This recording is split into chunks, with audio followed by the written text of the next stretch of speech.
Habari za saizi mpendwa mtazamaji wa Badera Channel. Ni matumaini yangu mzima na unaendelea vyema na majukumu yako ya kila siku. Leo hii tutakwenda kuangalia tabia 5 ambazo endapo utaziendekeza, ukiziendeza hizo tabia, hakika utaendelea kuwa maskini. Tabia ya kwanza. Kama wewe unaishi juu ya kipato chako, labda kwa mwezi unapokea 400,000, alafu ndani ya mwezi unatumia 500,000 au 600,000.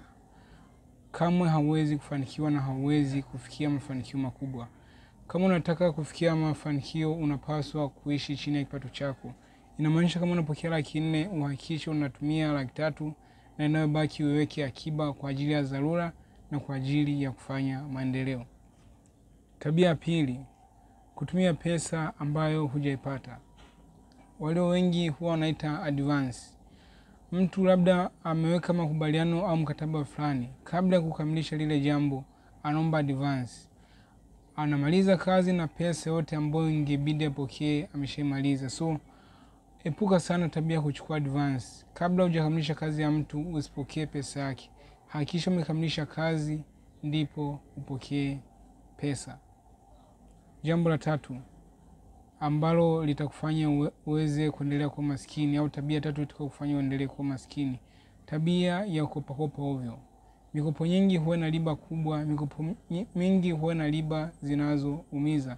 So endapo utajenga tabia kuchukua mikopo, hakika utaendelea kuwa maskini na utashindwa kupiga hatua mbele.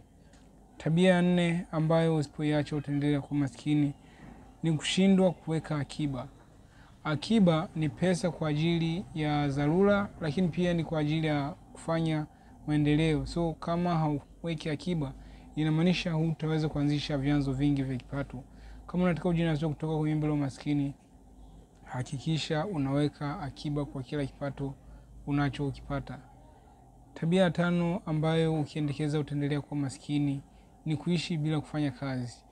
Kamwe usikubali kuishi bila kufanya kazi, usikubali kuishi bila kuingiza kitu chochote kile. Fanya kazi yote ile hata kama malipo ni kidogo, fanya ili uweze kujinasua kutoka kwenye mbili la umaskini.